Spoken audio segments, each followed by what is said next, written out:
నమస్తే మన TV news కి స్వాగతం. నేను రియా. ముందుగా హెడ్లైన్స్.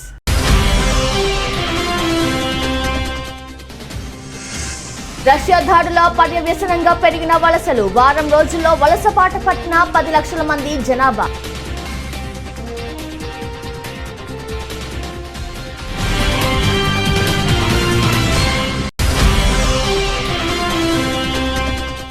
రష్యాలోని ఉదారవాద ఏకోమాస్కీ రేడియో స్టేషన్ పై కన్నెర్ర చేసిన అధికారులు. ఉక్రెయిన్ పై పలు కీలక కథనాలను ప్రసారం చేసినందుకు చర్యలు.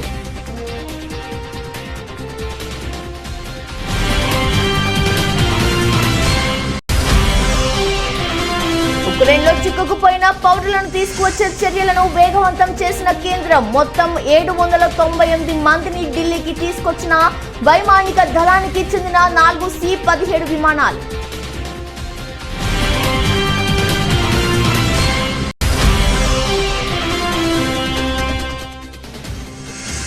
తిరిగి అన్నా డీఎంకే గూటికి శశికళ. జయలలిత మరణానంతరం పార్టీలో వర్గపోరు.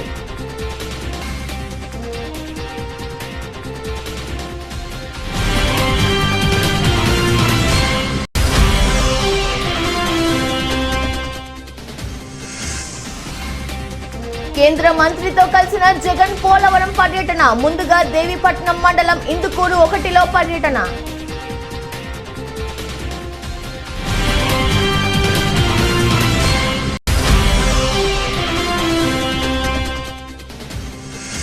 సిసిఐ సాధన కమిటీ దీక్ష శిబిరాన్ని సందర్శించిన మంత్రి. కేంద్ర ప్రభుత్వ తీరుపై తీవ్రంగా మండిపడ్డ హరీష్ రావు.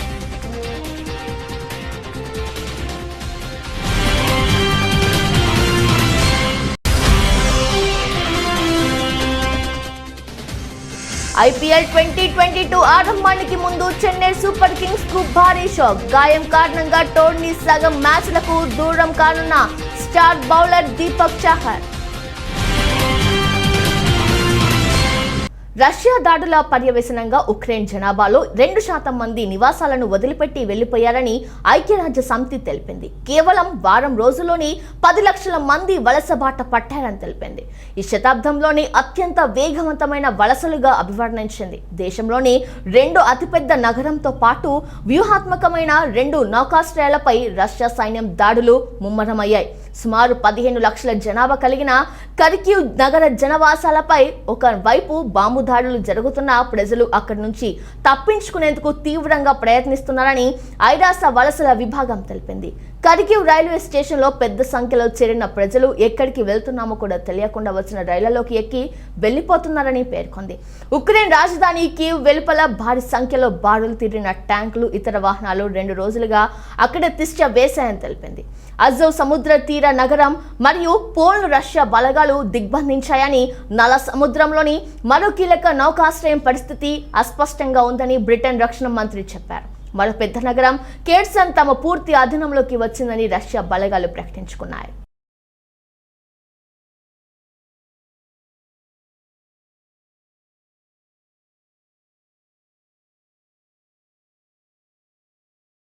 రష్యా ఏకపక్షంగా చేపట్టిన యుద్ధం కారణంగా తమ భవిష్యత్తు ఎలా ఉంటుందోననే భయం రష్యా వ్యాపారుల్లో నెలకొంది. ఇప్పటికే అనేక మంది తమ వ్యాపారాలను అందిన కాడికి అమ్మేస్తున్నారు. ఈ తరుణంలో యూకేలో ఓ ఉక్రెయిన్ వ్యాపారి అనుమానాస్పదంగా మరణించడం సంచలనంగా మారింది. ఉక్రెయిన్ పై రష్యా చేపట్టిన దాడి ఆ దేశానికి చెందిన వ్యాపారవేత్తలపై తీవ్ర ప్రభావం చూపుతుంది. వివిధ దేశాలతో భారీ ఎత్తున వ్యాపారాలు నిర్వహిస్తున్న సోవియట్ కుబేరులు తాజా పరిణామాలతో బెంబెలెత్తిపోతున్నారు. ఈ దేశం ఎప్పుడు ఏ చర్యలు తీసుకుంటుందో, తమ భవిష్యత్తు ఏమైపోతుందనే సందేహాలు వారిని చుట్టుముడుతున్నాయి. ఒకప్పటి సోవియట్ యూనియన్లో అంతర్భాగమైన ఉక్రెయిన్లో 1995లో జన్మించాడు మిఖైల్ వాట్ఫోర్డ్. సోవియట్ విచ్ఛిన్నం తర్వాత ఉక్రెయిన్ను వీడి యూకేలోని లండన్లో సెటిల్ అయ్యాడు. గ్యాస్, ఆయిల్ సరఫరా బిజినెస్తో ధనవంతుడయ్యారు. ఆ తర్వాత తన మకాన్ని లండన్ నుంచి సరే కౌంటీకి మార్చారు.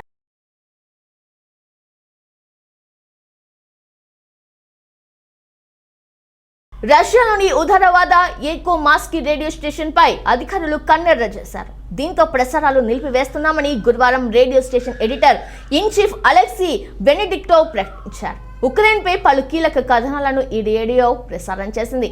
దీంతో తమపై అధికారులు గుర్రుగా ఉన్నట్లు ముందే తెలిసిందని అలెక్సీ చెప్పారు.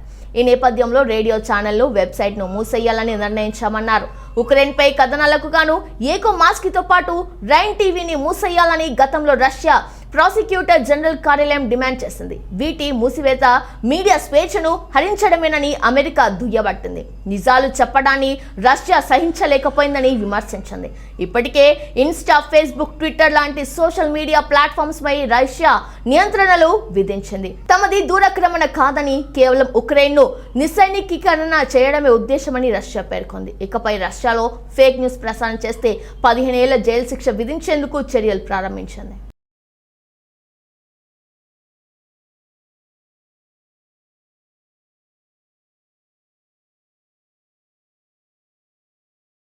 ఉక్రెయిన్లో చిక్కుకుపోయిన పౌరులను వెనక్కి తీసుకొచ్చే చర్యలను కేంద్రం వేగవంతం చేసింది. గురువారం వైమానిక దళానికి చెందిన 4 C-17 విమానాలు మొత్తం 798 మందిని ఢిల్లీకి తీసుకొచ్చాయి. ఆపరేషన్ గంగా ద్వారా 30 విమానాల్లో ఇప్పటి వరకు 6400 మందిని వెనక్కి తీసుకొచ్చినట్లు విదేశాంగ శాఖ తెలిపింది. వచ్చే 2 రోజుల్లో మరో 7400 రానున్నట్లు తెలిపింది. అడ్వైజర్లు జారీ చేశాక సుమారు 18,000 మంది భారతీయులు ఉక్రెయిన్ వీడరాని విదేశాంగ శాఖ ప్రతినిధి అరిందమ్ బాగ్చి చెప్పారు. ఇదే సమయంలో యుద్ధానికి దిగిన రష్యా కూడా భారతీయుల పట్ల సానుకూలత ప్రదర్శించిందన్నారు. సుమారు 130 బస్సుల్లో ఖర్కివ్, సుమీల్లో చిక్కుకుపోయిన వారిని రష్యాలోని బెల్గోరోడ్కు తరలిస్తామని హామీ ఇచ్చిందని వివరించారు. వచ్చే 24 గంటల్లో 3 C-17 ఎయిర్ ఫోర్స్ విమానాలతో పాటు మొత్తం 18 విమానాలను నడపనున్నామన్నారు. వీటిలో రొమేనియా నుండి 7, హంగరీ నుంచి 5, పోలాండ్ నుంచి 3, స్లోవేకియా నుంచి 1 ఉంటాయన్నారు.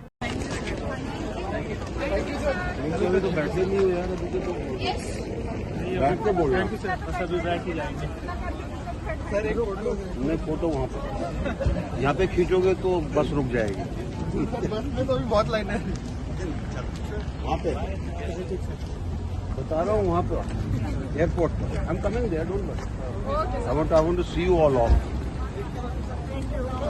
so that when your parents ring up I can tell them हमने बताया उनको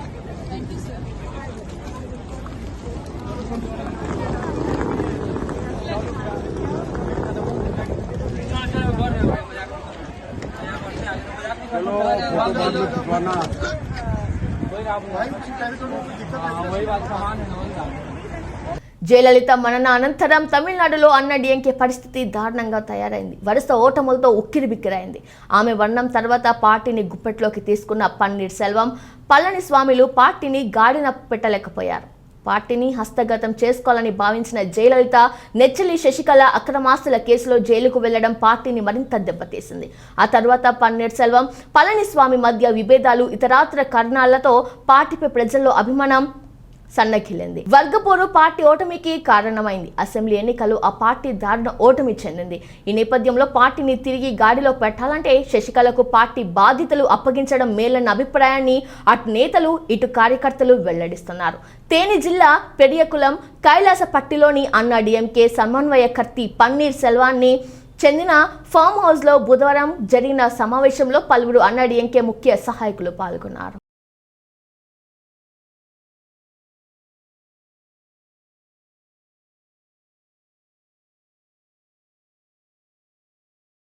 కేంద్ర జలశక్తి శాఖ మంత్రి గజేంద్ర సింగ్ షెకావత్తో కలిసి AP CM YS Jagan Polavaram project వద్ద పర్యటిస్తున్నారు. ముందుగా దేవీపట్నం మండలం ఇందుకూరు 1కు వారు చేరుకున్నారు. అక్కడ పునరావాస కాలనీలో ప్రజలతో వారు మాట్లాడుతున్నారు. పోలవరం నిర్వాసితులు తమ సమస్యలను చెప్పుకుంటున్నారు. పునరావాస కాలనీలో అన్ని వసతులు కల్పించినట్లు కేంద్ర మంత్రి షెకావత్ అన్నారు. పోలవరం పూర్తి చేసే అంశంపై కేంద్ర ప్రభుత్వం కట్టుబడి ఉందని, తాను మరోసారి కూడా ఇక్కడ పర్యటిస్తానని ఆయన చెప్పారు. నిర్వాసితులతో మాట్లాడిన అనంతరం ప్రాజెక్టు పనులు పరిశీలిస్తారు. అనంతరం అధికారులతో సమావేశమై కొనసాగుతున్న పనులపై చర్చలు జరుపుతారు. కాగా దేవీపట్నం మండలం ఏనుగులపల్లి, మంటూరు, అగ్రహారం గ్రామాల వారి కోసం ఇందుకూరు 1 కాలనీని ఏర్పాటు చేసిన విషయం తెలిసిందే. కేంద్ర మంత్రి షెకావత్, సీఎం జగన్ తో పాటు ఏపీ మంత్రి అనిల్ కుమార్ యాదవ్ కూడా ఈ పర్యటనలో పాల్గొంటున్నారు.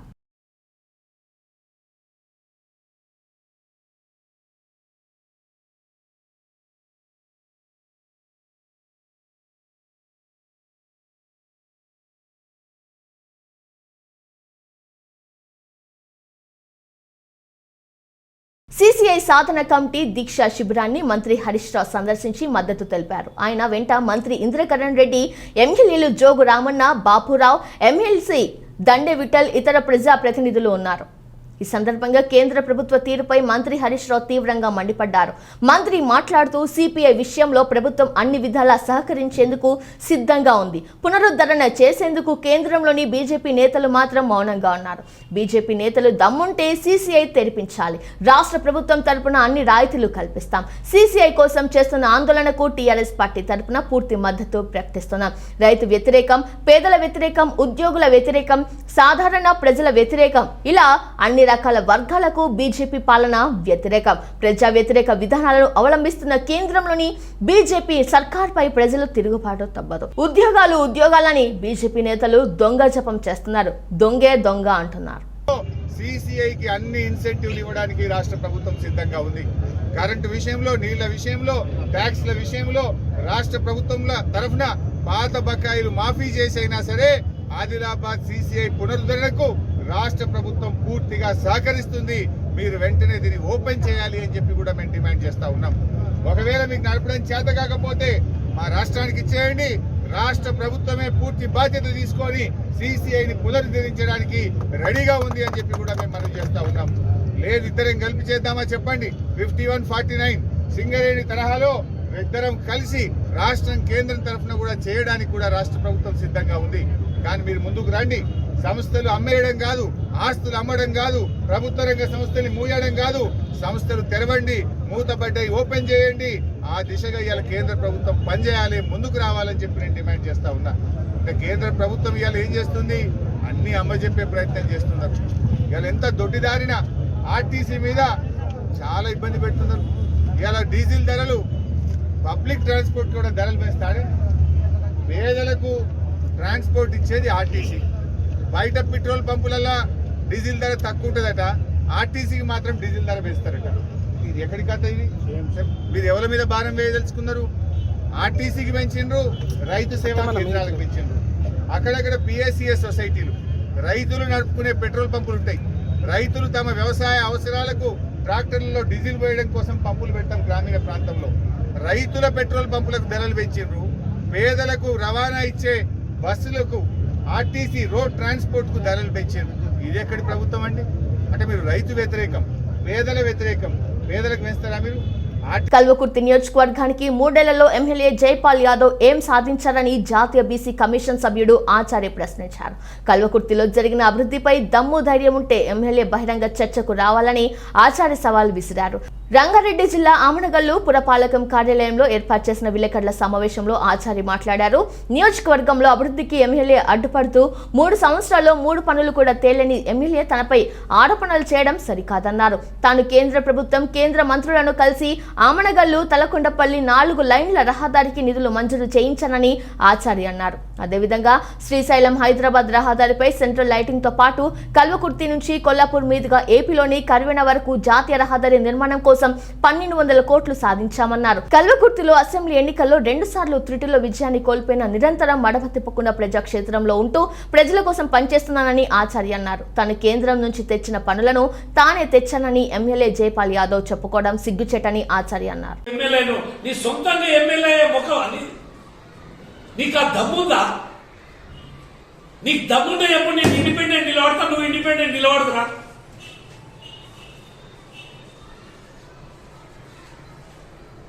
నీకు 2014లో 25,000 ఓట్లు రాలేదు. ఏదో మొన్న రైతు బంధు పేరు మీద, పింఛన్ల పేరు మీద కేసీఆర్ గాల్ల 2,000-3,000 అది కూడా వంశీచందర్ రెడ్డి తప్పుడు కేసులు పెట్టి కొట్టిర్రు అని పెడితే నీవు 2-3 వేలతోటి గెలిచినావు. లేకపోతే భారతీయ జనతా పార్టీ 10,000 గెలుస్తుండే. మేము గెలిచినా ఓడిన ప్రజల కొరకు ఆనాటి నుంచి పనిచేస్తున్నాం. నేను బీసీ కమిషన్ నేను మెంబర్ అయినా కూడా దేశమంతా తిరిగి నా పని చేసిన, రాష్ట్రంలో నా పని చేసిన, నా తాలూకా కూడా నేను ఒక బాధ్యతలు ఉన్నప్పుడు పనిచేయాలి కాబట్టి నేను పనిచేసిన. నువ్వు చేయని పనులన్నీ నేను చేసుకుంటూ వచ్చిన. నీ అసమర్థత, నీకు పనిచేసే విధానం తెలియదు.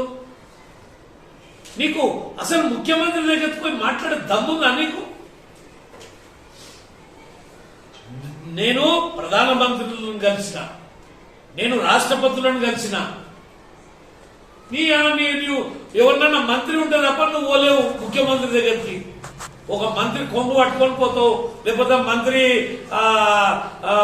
నిరంజన్ రెడ్డి ఉంటే ఆయన పంచ పట్టుకొని పోతావు. నీకు డైరెక్ట్ ముఖ్యమంత్రి ఎత్తుకొని దమ్ము లేనాడు. ఆచారం గురించి మాట్లాడే నైతిక హక్కు నీకు ఎక్కడిది? అరే పంకివాళ్ళలో నువ్వు 3 సార్లు ఎమ్మెల్యే అయినావు, గా కాలేజ్ చేయలేకపోయినావు, ఇవాళ చేసి అంటున్నావు.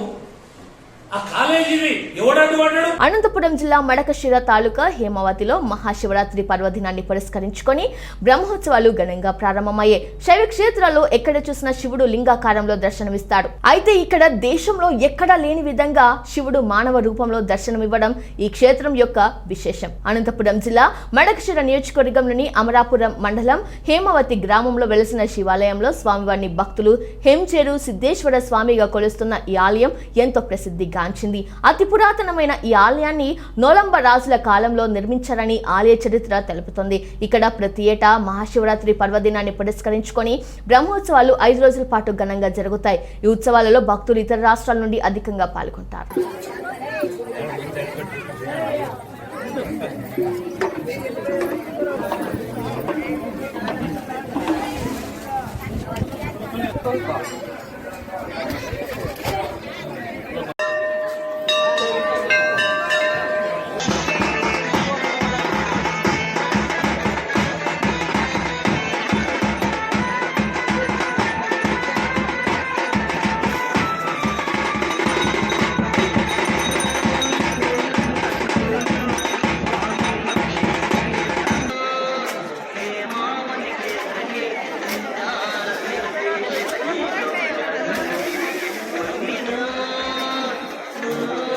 పరిపాలన వికేంద్రీకరణ అనేది మా ప్రభుత్వ విధానమని మంత్రి బొత్స సత్యనారాయణ మరోసారి స్పష్టం చేశారు. ఈ మేరకు గురువారం మంత్రి బొత్స మీడియాతో మాట్లాడుతూ రాజధానిని నిర్ణయించుకునే అధికారం రాష్ట్ర ప్రభుత్వానిదే అనే విషయాన్ని పార్లమెంట్లో స్పష్టంగా చెప్పారు.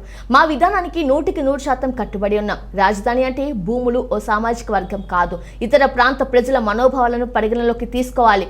ప్లాట్ల అభివృద్ధి 3 నెలల్లో సాధ్యమవుతుందా? సిఆర్డీఏ చట్టం అమలుకు మేం వ్యతిరేకం కాదు. ఏదైనా సమైక్య వ్యవస్థకు లోబడి ఉండాలి. అన్ని ప్రాంతాలు అభివృద్ధి చెందాలనేదే మా ప్రభుత్వ ఉద్దేశం. హైకోర్టు తీర్పుపై కొన్ని మీడియా సంస్థలు వక్రభాషం చెప్తున్నాయి. ఈ విషయంపై సుప్రీంకోర్టుకు వెళ్లాల్సిన అవసరం లేదు అని మంత్రి బొత్స సత్యనారాయణ పేర్కొన్నారు.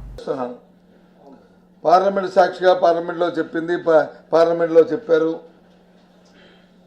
రాష్ట్రంలో నుంచి రాష్ట్ర రాజధాని నిర్ణయించుకునే అధికారం రాష్ట్రానికి అని చెప్పారు. రాష్ట్ర శాసనసభలో దాని మీద వచ్చి మేము చర్చించాం. ఈ ప్రాంతాల్లో వచ్చి ఎన్నుకున్నాం. ఒక శాస్త్రీయమైన విధానం ద్వారా చేసుకున్నాం. కానీ ఈరోజు దానికి విరుద్ధంగా దానికి కాదని ఒక తీర్పు వచ్చిందని చెప్తున్నాం. వచ్చింది ఏమని? రాజ్యాంగ పరిధిలో ఏదైతే కేంద్రం చెప్పిందో పార్లమెంట్ సాక్షిగా ఏదైతే రాష్ట్రం చేసిందో అది కాదని దీని మీద చర్చ జరగవలసిన అవసరం ఉన్నది. దీని మీద మళ్ళీ న్యాయ నిపుణులుగా సలహాలు తీసుకోవాల్సి ఉన్నది. దీని మీద ఏం చేయాలనేది తదుపరి ఆలోచన చేస్తాం. ఎందుకంటే పార్లమెంట్ సాక్షిగా పార్లమెంట్ చెప్పింది. ఈ దేశంలో ఉన్న ఫెడరల్ సిస్టంలో రాష్ట్రాలదే అధికారం అని చెప్పిన ఉద్దేశం సాక్షాత్తు పార్లమెంట్ చెప్పిన తర్వాత ఏ రకంగా వచ్చింది అనేది దాని మీద న్యాయ నిపుణులతో ఆలోచన చేస్తాం. ఆ కార్యక్రమం దాని మీద చూస్తాం. మా ప్రభుత్వం తాలూకా పాలసీ, మా ప్రభుత్వ విధానం, ఆ విధానానికి 100% కట్టుబడి ఉన్నాం అనే విషయం చెప్పాను కదా.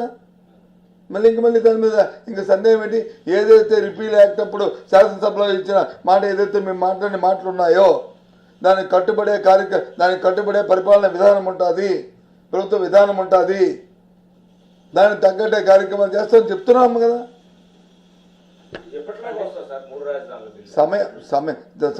సమయం వచ్చే సమయం దానికి ఇప్పుడు రోజా, రోజా, గంట, 2 గంటల అనేది కాదు కదా. అడ్డంకులని తొలగించుకొని కార్యక్రమాన్ని చేస్తూ అందరికి ఆమోగ్యమైంది. ఎందుకంటే ఒకటి ఆలోచన చేయాలి. రాజధాని అంటే భూమో, రాజధాని అంటే ఒక సామాజిక వర్గమో కాదు. రాజధాని అంటే 5 కోట్ల మందికి సంబంధించిన అంశం అది. నేను విజయనగరం ప్రాంతం నుంచి వచ్చాను. మాకే గుర్తు ఏడుపాయల వన దుర్గమాత ఆలయంలో మహాశివరాత్రి పర్వదినం సందర్భంగా గత 3 రోజులుగా జరుగుతున్న కార్యక్రమాల్లో భాగంగా చివరి రోజైన ఈ రోజు అమ్మవారికి బోనాలు మరియు రథోత్సవ కార్యక్రమాలు అంగరంగ వైభవంగా కన్నుల విందుగా జరిగాయి.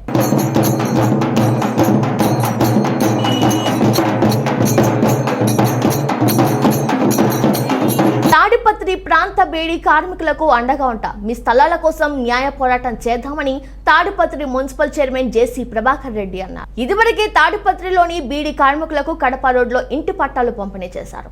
ఆ స్థలాల్లో కొందరు కార్మికులు పునాదులు బేస్ మట్టం వరకు ఇంటి నిర్మాణాలు చేపట్టుకున్నారు. అయితే ఇటీవల కొందరు స్వార్థపరులు కుల సంఘాల ముసుగులో అక్రమాలకు పాల్పడుతున్నారని పలువురు బీడీ కార్మికులు జేసీ ప్రభాకర్ రెడ్డి దృష్టికి తీసుకొచ్చారు. వెంటనే స్పందించిన జేసీ ప్రభాకర్ రెడ్డి అధికారులతో మాట్లాడారు. డబ్బులు తీసుకొని కొంతమంది కొట్టాలు వేపిస్తున్నారు. పేదలు ఆశపడి మోసపోతున్నారు. బీడీ కార్మికుల స్థలాలు ఎక్కడికి పోవన్నారు. గతంలో పట్టాలు ఇచ్చిన వాళ్ళ స్థలాలు ఎలా ఆక్రమించుకుంటారని ప్రశ్నించారు. ఇలా అక్రమాలు అన్యాయాలు ఎక్కువ రోజులు జరగవన్నారు. మీరు నేర్పిన పద్ధతి ప్రకారమే మేము అధికారంలోకి రాగానే మడకలు పెట్టి దున్నిస్తామన్నారు. నిజంగా పేదలకు ఇళ్ల స్థలాలు ఇవ్వాలి అనుకుంటే చాలా ప్రభుత్వ స్థలాలు ఉన్నాయని అక్కడ కావాలంటే పట్టాలు ఇవ్వండి సూచించారు. అధికారులు తప్పులు చేస్తుంటే చూస్తూ ఉండటం సరికాదన్నారు. బీడీ కార్మికుల స్థలాల కోసం ఎంత దూరమైనా వెళ్తా అని వారి స్థలాలు ఎక్కడికి పోవని ధైర్యంగా ఉండాలన్నారు.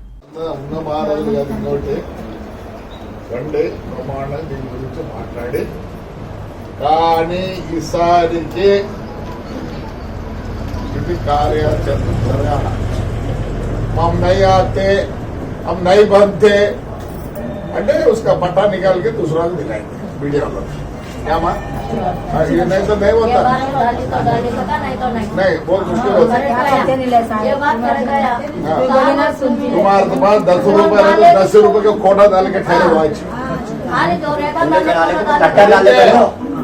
రేకుల కాడ నుంచి మనం అంతా చేసుకుంటే హోల్సేల్ లో తెచ్చుకోవచ్చు, తక్కువలో చేయొచ్చు. ఈ ముందు ఆ స్థలం పోట్టుకోవద్దండి, దయచేసి స్థలం పోట్టుకోవద్దండి.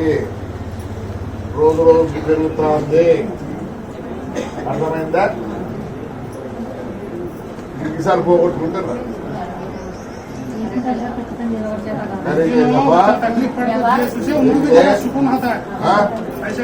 देखो गवर्नमेंट है, मेरे पास पैसा नहीं है, ये बात बोलो तो हम क्या भी नहीं कर सकते. రోడ్లు మీరేయలేరు, గవర్నమెంట్ ఏదో నేను చేస్తా, నేను కాలు పట్టుకుంటాను, ఏం పట్టుకుంటాను మట్టి రోడ్లన్నీ వేపిస్తాను. కరెంటు ఎప్పుడు మీరు ఆడ మొదలు పెట్టే ఇల్లు కట్టుకునే వాళ్ళు రండి, నేనే వద్దా, కానీ అందరి దగ్గర లేవు డబ్బులు. యంగ్ హీరో తేజ సజ్జా, హీరోయిన్ అమృత అయ్యర్ ప్రధాన పాత్రలో నటిస్తున్న తాజా చిత్రం హనుమాన్ ప్రశాంత్ వర్మ దర్శకత్వం వహిస్తున్న ఈ మూవీని కె నిరంజన్ రెడ్డి నిర్మిస్తున్నారు. శుక్రవారం ఈ సినిమా నుంచి వరలక్ష్మి శరత్ కుమార్ పోస్టర్ రిలీజ్ అయింది. పెళ్లి కూతురిగా ముస్తాబైన అంజనమ్మ చేతిలో కొబ్బరి బోండాల గుత్తి ఉంది. దీన్ని చేత పట్టుకున్న ఆమె ప్రత్యర్థులను చిత్తుగా ఓడిస్తూ ఆవేశంతో ఊగిపోతున్నట్లుగా కనిపిస్తోంది. ఈ పోస్టర్ సినీ ప్రియులను అమితంగా ఆకట్టుకుంటుంది. ఇక ఈ చిత్రం హిందీతో పాటు అన్ని దక్షిణాది భాషల్లోనూ రిలీజ్ కానుంది.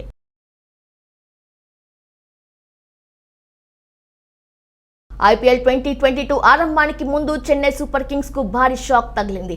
ఆ జట్టు స్టార్ బౌలర్ దీపక్ చాహర్ గాయం కారణంగా టోర్నీ సగం మ్యాచ్లకు దూరం కానున్నాడు. ఇటీవల వెస్టిండీస్ తో జరిగిన 3వ టీ20లో తొడ కండరాల గాయానికి చాహర్ గురైన సంగతి తెలిసింది. ఈ క్రమంలో అతడు గాయం నుంచి కోలుకోవడానికి కనీసం 8 వారాలు పట్టనున్నట్లు తెలుస్తోంది.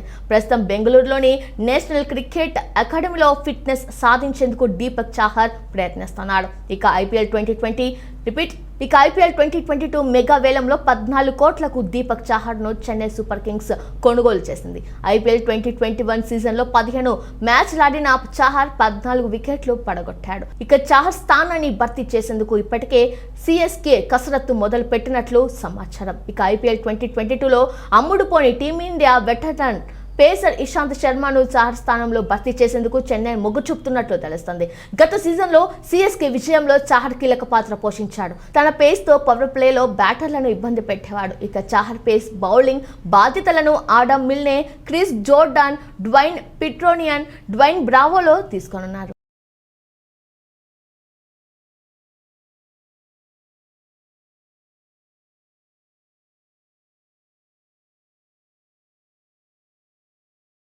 స్టాక్ మార్కెట్ పై బేర్ పట్టు సడలించడం లేదు. గత 2 రోజులుగా లాభాలతో ప్రారంభమై చివరకు నష్టాల్లో ముగిసిన మార్కెట్ ఈ రోజైతే ఏకంగా నష్టాలతోనే ట్రేడింగ్ ఆరంభించింది. ఉక్రెయిన్ రష్యాల మధ్య శాంతి చర్చలు కొలిక్కి రాకపోవడం, రష్యా దాడులు ఉధృతం చేయడంతో పరిస్థితి మరింతగా దిగజారుతోంది. వివిధ దేశాలతో పాటు అనేక ప్రైవేట్ సంస్థలు సైతం రష్యాతో సంబంధాలు తెంచేస్తున్నాయి. ఫలితంగా గ్లోబల్ మార్కెట్ సూచీలు పతనమవుతున్నాయి. ఈ ప్రభావం భారత మార్కెట్లపై స్పష్టంగా కనిపిస్తుంది. ఈ రోజు ఉదయం 9:17 సమయంలో BSE సెన్సెక్స్ 743 పాయింట్లు నష్టపోయి 54,348 పాయింట్ల దగ్గర ట్రేడ్ అవుతుంది. ఆరంభం కావడంతోనే 400 పాయింట్లు నష్టపోయిన సెన్సెక్స్ మరో 15 నిమిషాలు గడిచేసరికి అదనంగా 300 పాయింట్లకు పైగా కోల్పోయింది. మరోవైపు నిఫ్టీ 238 పాయింట్లు నష్టపోయి 16,249 పాయింట్ల దగ్గర ట్రేడ్ అవుతుంది. రష్యా ఎఫెక్ట్, ఫెడ్ రిజర్వ్ వడ్డీ రేట్ల పెంపుతో విదేశీ ఇన్వెస్టర్లు అమ్మకాలకు పాలవుతుండటంతో మార్కెట్ వరుసగా నష్టపోతుంది.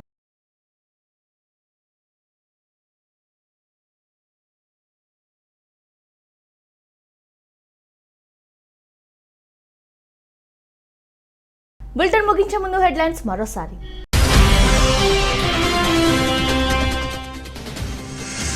రష్యా దాడుల పర్యవసానంగా పెరిగిన వలసలు. వారం రోజుల్లో వలసబాట పట్టిన 10 లక్షల మంది జనాభా.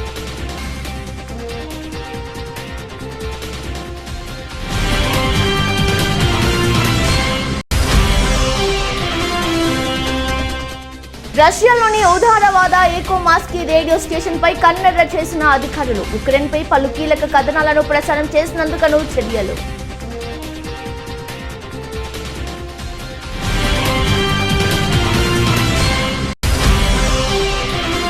ఉక్రెయిన్లో చిక్కుకుపోయిన పౌరులను తీసుకువచ్చే చర్యలను వేగవంతం చేసిన కేంద్రం. మొత్తం 798 మందిని ఢిల్లీకి తీసుకొచ్చిన వైమానిక దళానికి చెందిన 4 C-17 విమానాలు.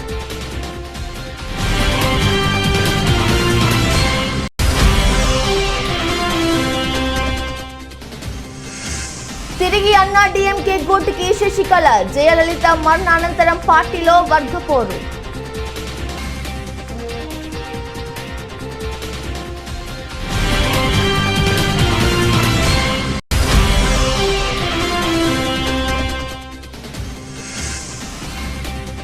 కేంద్ర మంత్రితో కలిసిన జగన్ పోలవరం పర్యటన. ముందుగా దేవీపట్నం మండలం ఇందుకూరు 1లో పర్యటన.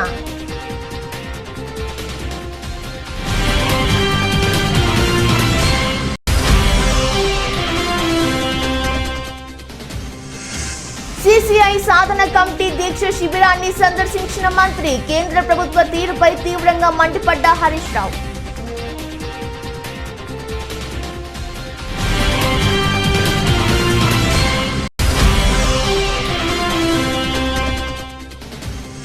IPL 2022 ఆరంభానికి ముందు చెన్నై సూపర్ కింగ్స్ కు భారీ షాక్. గాయం కారణంగా టోర్నీ సగం మ్యాచ్లకు దూరం కానున్న స్టార్ బౌలర్ దీపక్ చాహర్.